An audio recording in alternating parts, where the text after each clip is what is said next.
नमस्कार दोस्तों, आप सभी का बहुत बहुत स्वागत है आपके अपने YouTube चैनल तैयारी सक्सेस की में।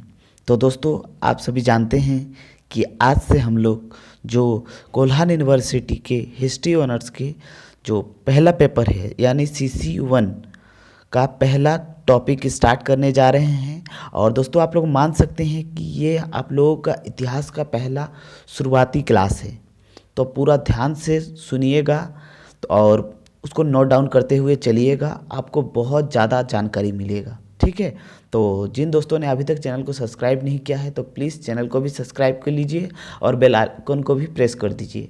और दोस्तों, ज़्यादा से ज़्यादा वीडियो को शेयर कीजिएगा ताकि मैं जिस उद्देश्य से ये वीडियो बना रहा हूँ उस उद्देश्य की पूर्ति हो और आप सभी को भी हेल्प मिले। ठीक है, तो दोस्तों शुरुआत करते हैं।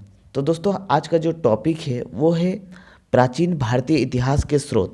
हम लोग का CC1 में पहला ही टॉपिक है प्राचीन भारतीय इतिहास के स्रोत। तो स्रोत को पढ़ना बहुत ज़रूरी है। तो उससे पहले हम लोग को पढ़ना ज़रूरी है कि आखिर इतिहास है क्या, क्योंकि हम लोग का इतिहास का एक शुरुआती टॉपिक है, तो इतिहास को जानना बहुत ज़रूरी है। तो दोस्तों, क्या है इतिहास? वह सामाजिक विज्ञान है जिसमें अतीतों की घटना का क्रमबद्ध अध्ययन किया जाता है। तो इतिहास क्या है? इतिहास एक विज्ञान का विषय है जिसमें हम लोग जो अतीत में यानी भूतकाल में जो घटना बीत गया है उसका क्रमबद्ध जानकारी को ही इतिहास कहते हैं। ठीक है, मैं आपको सिंपल लैंग्वेज में समझाने का कोशिश करूंगा, तो आप लोग इसको समझने का कोशिश कीजिए। ठीक है, तो इतिहास क्या है वह आप समझ चुके होंगे कि वो जो हम लोग का पास्ट में बीत चुका है उसकी जो घटनाओं का क्रमबद्ध जानकारी है उसी को इतिहास कहते हैं। वेरी वेरी इंपॉर्टेंट है, याद रखिएगा। इतिहास का जनक किसे कहा जाता है? हेरोडोटस को। ठीक है, तो आगे चलते हैं हम लोग। दोस्तों, आप लोग जानते होंगे इतिहास को प्राचीन, मध्यकालीन और आधुनिक में बांटा जाता है, लेकिन ये सरासर गलत है। इसको भी हम लोग को ठीक से समझना होगा। वो किस कालखंड को हम लोग प्राचीन काल, मध्यकालीन और आधुनिक में बांटते हैं उसको ठीक से समझिए। दोस्तों, इतिहास को हम लोग मेनली 3 पाठों में बांटते हैं। ठीक है, एक होता है प्राय इतिहास, प्राक इतिहास, एक होता है अध इतिहास और एक है ऐतिहासिक। एक इसको कहते हैं प्री हिस्टोरिक, इसको कहते हैं प्रो हिस्टोरिक, इसे कहते हैं हिस्टोरिक। ठीक है, प्राग इतिहास जब कालीन है वो आदि मानव काल का कालीन है जिसमें कोई लिखित दस्तावेज नहीं है। इसमें हम लोग का स्पेशली जो पाषाण काल है, जो हम लोग का टॉपिक भी है, इसके बाद हम लोग डिस्कस करेंगे। जो हम लोग का स्रोत खत्म हो जाने के बाद वो हम लोग पाषाण काल भी करेंगे। तो जो प्राग इतिहास का जो काल है वो पाषाण काल है जिसमें कोई दस्तावेज नहीं है। हम लोग जस्ट उसका जो पुरातात्विक स्रोत है थोड़ा बहुत उसके आधार पर हम लोग एक काल्पनिक सोच लेते हैं कि इस तरह का हो सकता है। ठीक है, जो प्राग इतिहास। जो अध इतिहास है वो उसका जो लिखित दस्तावेज है, वो जो लिपि है वो अस्पष्ट है। जैसे आप लोग जानते हैं कि सिंधु घाटी सभ्यता का जो लिपि है वो अभी तक पूरा कंफर्म नहीं किया जा सका है कि वो कौन सा लिपि है और उसमें क्या क्या लिखा है। तो ये जो अध इतिहास है, जो प्रो हिस्ट्री है, उसमें हम लोग पढ़ेंगे सिंधु घाटी सभ्यता। ठीक है, और जो ऐतिहासिक है, ऐतिहासिक में हम लोग को लिखित दस्तावेज मिलता है और वो लिखित दस्तावेज के ही आधार पे हम लोग इतिहास को बांटते हैं। आई होप आपको समझ में आ रहा होगा। एक है प्राग इतिहास, एक है अध इतिहास और एक है इतिहास। ठीक है, तो वो लिखित जो दस्तावेज है उस आधार से हम लोग हम लोग का हिस्ट्री है उसको 3 भाग में बांटे। एक है प्राचीन काल का इतिहास, एक है मध्यकालीन इतिहास, एक है आधुनिक। समझ में आ गया होगा आपको इतिहास के पूरा कालखंड। ज़्यादातर टीचर इसी को बांट के पढ़ा देता है, मतलब ऐतिहासिक से इसको नहीं बताते हैं, प्राग इतिहास और अध इतिहास। ठीक है, तो हम लोग आज का जो टॉपिक है हम लोग अपने टॉपिक पे चलते हैं। तो दोस्तों, आज हम लोग जो पढ़े रहे हैं वो प्राचीन काल के इतिहास के स्रोतों को 2 भाग में विभाजित किया जाता है। तो हम लोग जो इतिहास है, प्राचीन काल का इतिहास, उनको स्रोतों को 2 भाग में बांटते हैं। एक है साहित्यिक स्रोत। दोस्तों, जो साहित्यिक स्रोत है, साहित्यिक स्रोत का मतलब होता है कुछ भी लिखा पढ़ी वाला चीज़, कुछ भी पुस्तक हो, कुछ भी कहीं पर लिखा हुआ हो, उस लिखा हुआ पाठ को हम लोग कहते हैं साहित्यिक। मतलब साहित्यिक से ही आपको समझ में आ रहा होगा कि ये लिखा पढ़ी पाठ है, ठीक है। और जो पुरातात्विक है, वो पुरातात्विक मतलब कुछ भी सिक्के मिले, कहीं पर कोई खंडर हो, कहीं पर कुछ किले हो, उस आधार पे हम लोग को जो सोच डेवलप होगा उसको कहते हैं उसमें पुरातात्विक स्रोत, ठीक है। तो आज हम लोग का जो टॉपिक होगा वो होगा साहित्यिक स्रोत। तो आप लोग ध्यान से पूरा वीडियो को देखिएगा, आपको 100% समझ में आएगा, ठीक है। तो जो साहित्यिक स्रोत है, तो साहित्यिक स्रोत क्या है? प्राचीन भारतीय इतिहास पर प्रकाश डालने वाली साहित्यिक सामग्री प्रचुर मात्रा में उपलब्ध है। तो हम लोग का जो जो प्राचीन भारत का इतिहास है उसमें जो साहित्यिक स्रोत है वो बहुत ज़्यादा मात्रा में है। और अध्ययन की सुविधा के लिए साहित्यिक स्रोत को मुख्य रूप से 2 भागों में विभाजित किया जाता है, ठीक है। आप इसको नोट डाउन करते हुए चलिए आगे हम लोग देखते हैं। दो हम लोग का साहित्यिक स्रोत है, साहित्यिक स्रोत को भी 2 भाग में बांटेंगे। एक होगा धार्मिक साहित्य और दूसरा होगा धर्मनिरपेक्ष साहित्य। स्पेशली ये जो धर्मनिरपेक्ष साहित्य है इसमें हम लोग बात करेंगे जो विदेशी ट्रेवलर, जो जिसमें जो विदेश का यात्री था हम लोग का प्राचीन काल में भारत आए थे ना, जैसे ह्वेनसांग, इत्संग, मेगस्थानीज, फाहियान, उन सभी ने अपने नोट में कुछ ना कुछ लिखा होगा अपने पुस्तक में। वो क्या क्या लिखे हैं और उस टाइम का जो हम लोग का भारत कैसा था उसका जानकारी हम लोग को मिलेगा धर्मनिरपेक्ष साहित्य में। तो हम लोग आज बात करेंगे धार्मिक साहित्य के बारे में। तो हम लोग देखते हैं। तो दोस्तों धार्मिक साहित्य में क्या क्या आता है उसको भी पहले जान लेते हैं। धार्मिक साहित्य के अंतर्गत ग्रंथ आते हैं। जो हम लोग का ग्रंथ है, जो प्राचीन भारत के ग्रंथ है, जैसे कुछ भी हो, वेद, वेदांग, आर्यायन, कुछ भी, तो वो सब आते हैं हम लोग का धार्मिक साहित्य में, ठीक है। जो धर्म विशेष से प्रभावित है इन ग्रंथों में काल जो उसका समकालीन ये था, धार्मिक जीवन, राजनीतिक जीवन पर प्रकाश डालता है। दोस्तों कोई भी स्रोत हम लोग को क्या जानकारी देता है? दोस्तों कोई भी स्रोत हम लोग को उस काल का सामाजिक स्थिति कैसा है, धार्मिक स्थिति कैसा था और उसका आर्थिक स्थिति कैसा है, वही सब जानकारी देता है। तो ये जो हम लोग का धार्मिक स्रोत भी है वो उसी तरह का जानकारी हम लोग को देगा, ठीक है। तो धार्मिक साहित्य के अंतर्गत ब्राह्मणोत्तर ग्रंथों की चर्चा की गई है। और इस जो धार्मिक साहित्य है उसको भी 3 पार्ट में बांटेंगे। तो दोस्तों आप लोग को कन्फ्यूज़न हो रहा होगा कि पूरा खाली बांटते ही चलना है। दोस्तों इतिहास में आपको कन्फ्यूज़न होगा और आपको यही समझना है, ठीक है।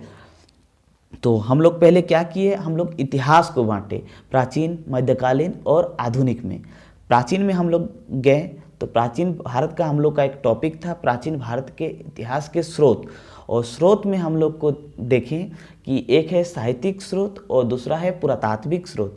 और हम लोग साहित्यिक स्रोत के अंदर गए तो साहित्यिक स्रोत को हम लोग 2 पार्ट में बांटे उसका जानकारी को। एक है धार्मिक साहित्य के आधार पर और दूसरा है धार्मिक जो धर्मनिरपेक्ष के आधार पर, ठीक है। तो आज हम लोग वही देख रहे हैं कि धार्मिक साहित्य। तो धार्मिक साहित्य को 3 भाग में बांटे। कौन कौन सा 3 भाग है उसको भी देख लेते हैं। एक है ब्राह्मण साहित्य, एक है बौद्ध साहित्य, एक है जैन साहित्य। तो हम तीनों डिस्कस करेंगे, आप लोग ध्यान से देखते चलिएगा।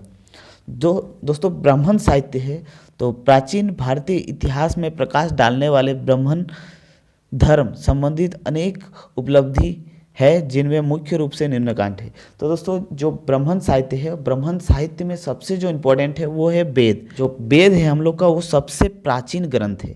दोस्तों कभी भी आप कुछ भी पढ़िएगा तो याद रखिएगा आप हुबहू ऐसे ही नहीं लिख सकते। आप कभी भी अपने कॉपी में जब आप आंसर राइटिंग का प्रैक्टिस करेंगे तो आप लोग सबसे पहले कोशिश कीजिए कि आप उसके बारे में क्या जानते हैं वो लिखिए, ठीक है। तो जैसे आप लोग सभी जानते हैं कि वेद के प्रकार कितने हैं, सबसे पुराना क्या है, सबसे नया क्या है, जो सबसे प्राचीन वेद है उसमें क्या बताया गया है, जो नवीनतम है उसमें क्या बताया गया है, उस आधार से वेद को लिखिए। आप किताबी भाषा लिखेंगे तो आपको नंबर नहीं मिलेगा। ये मेरा पर्सनल अनुभव है इसलिए मैं बता रहा हूँ, ठीक है। तो वेदों को कुल 4 भागों में बांटा गया है। एक है ऋग्वेद, यजुर्वेद, सामवेद और अथर्ववेद। जो वेदों में सबसे प्राचीन वेद है वो है ऋग्वेद। वेदों को भारतीय संस्कृति में विशेष महत्व दिया गया है। वेद मुख्यतः धर्म ग्रंथ है परंतु इसमें अन्य विषयों को भी जानकारी मिलती है, ठीक है।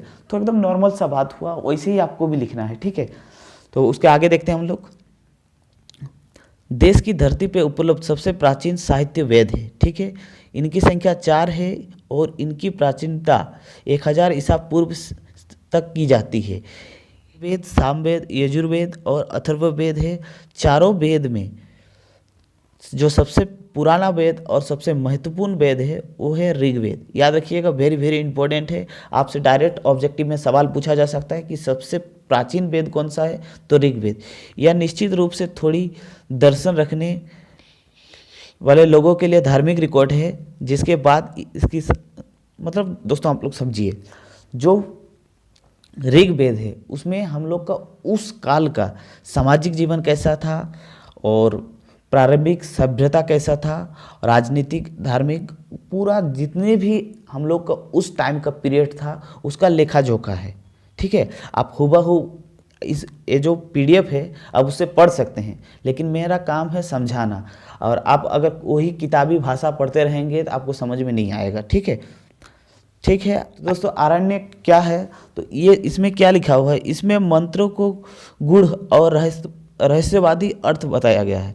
तो दोस्तों आरण्य क्या है, ये आरण्य होता है जो मंत्र होते हैं, उस मंत्र का गूढ़ रहस्य क्या होता है वही सब इसमें लिखा गया है। और इसमें अगर बात करें कि आरण्य का अध्ययन क्या होता है, तो जंगल में शांत वातावरण में ही किया जाता है जो आरण्य का अध्ययन। ठीक है, इन ग्रंथों में आत्मा और परमात्मा के संबंध में विवेचना की गई है। और कुल बात करें कि अरण्यों की संख्या कितना है, तो याद रखिएगा 7 अरण्यों की संख्या है।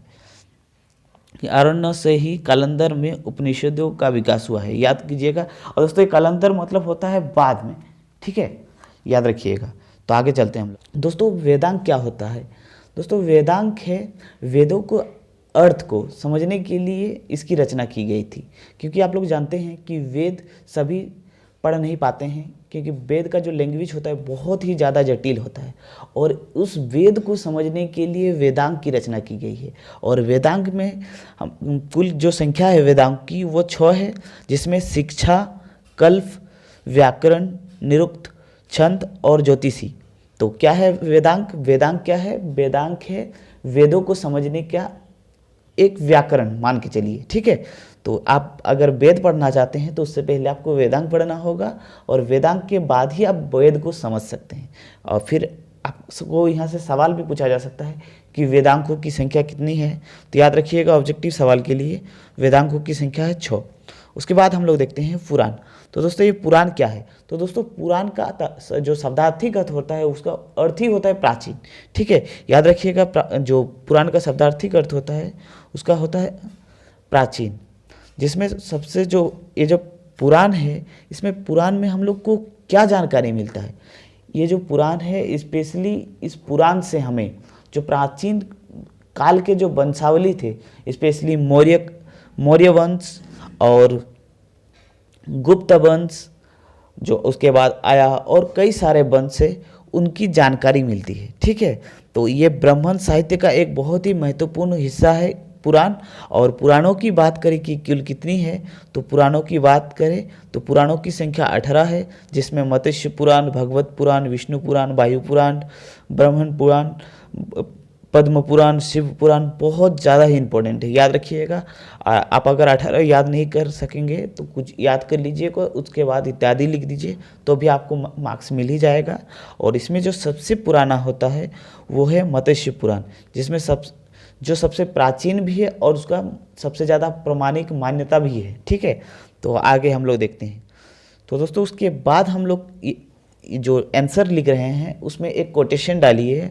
कोटेशन में है वी स्मिथ। तो वी स्मिथ क्या है, एक इतिहासकार है, और उसने क्या कहा था, तो वी स्मिथ के अनुसार इन पुराणों में मौर्य, शिशुनाग वंश, गुप्त आदि राजवंशों की विस्तृत जानकारी मिलता है।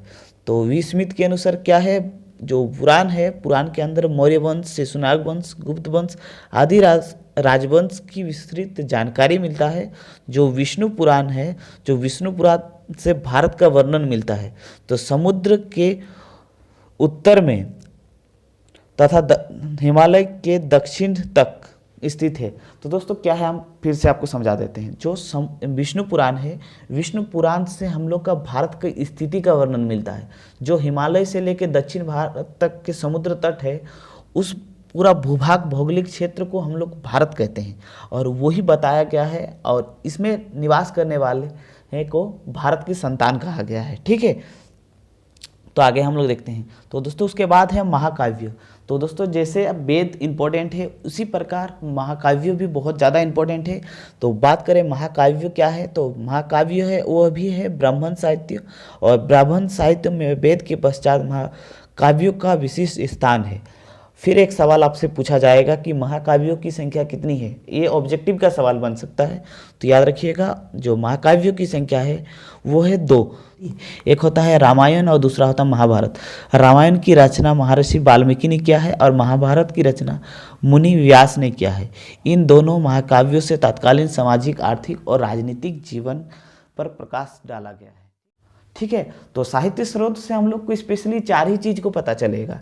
एक क्या क्या है, उस टाइम का समाज कैसा है, दूसरा है उसका राजनीतिक जीवन कैसा है, फिर उसका धार्मिक स्थिति कैसा था उस टाइम का, और फिर हम लोग को पता चलेगा उसका आर्थिक स्थिति कैसा था, वो किस तरह का आर्थिक जीवन व्यतीत करता था। तो महाकाव्यों से भी हम लोग को यही सारी जानकारी मिलती है, और महाकाव्य जो हम लोग के लिए बहुत ज़्यादा इम्पोर्टेंट है, याद रखिएगा। फिर ब्राह्मण साहित्य के बाद हम लोग देखेंगे जो बौद्ध साहित्य है। तो बौद्ध साहित्य में भी क्या पता चलता है, तो बौद्ध साहित्य से भी हम लोग को पता चलता है उस दौरान, मतलब उस टाइम का सामाजिक, आर्थिक और राजनीतिक जीवन। ठीक है, तो ब्राह्मण साहित्य के समान ही बौद्ध साहित्य से भी प्राचीन भारतीय इतिहास के व्यापक प्रभाव डाला गया है। बौद्ध धर्म से संबंधित अनेक ग्रंथ उपलब्ध है, जिसमें जो निम्नलिखित इस प्रकार है। ठीक है, तो पहला है त्रिपिटक। तो त्रिपिटक को याद रखिएगा, त्रिपिटक की संख्या 3 होता है, और त्रिपिटक जो है वो बौद्ध धर्म से संबंधित है। कभी कभी आपसे पूछा जाएगा कि त्रिपिटक कौन से धर्म से संबंधित है, वो ऑब्जेक्टिव का सवाल बन सकता है। ठीक है, तो जो त्रिपिटक है, त्रिपिटक की संख्या 3 है। पहला है विनय पिटक, दूसरा है सूत पिटक, और जो तीसरा है वो है अभिधम पिटक। तो यहाँ पर थोड़ा करेक्शन कर लीजिएगा, जो महात्मा बुद्ध के निर्वाण प्राप्त करने के पश्चात की रचना की गई थी। ये जो तीनों पिटक है वो निर्वाण प्राप्त करने के पश्चात ये इसको बनाया गया था, और इसमें पूरा क्या क्या लिखा गया है। जो सूत पिटक है वो सूत पिटक से जो महात्मा बुद्ध है उनके उपदेशों को लिखा गया है, और जो विनय पिटक है उसमें जो बौद्ध धर्म जो संघ के नियम थे उस नियम को लिखा गया है, और जो अभिधर्म पिटक है उसमें बौद्ध दर्शन का विवेचना किया गया है। ठीक है, फिर देखेंगे दोस्तों हम लोग बौद्ध चरित्रम। जो बौद्ध चरित्रम थे उसका जो रचिता थे वो महाकवि अश्वघोष थे। याद रखिएगा, बौद्ध चरित्रम पूछा जा सकता है कि बौद्ध चरित्रम पुस्तक के लेखक कौन है, तो अश्वघोष थे।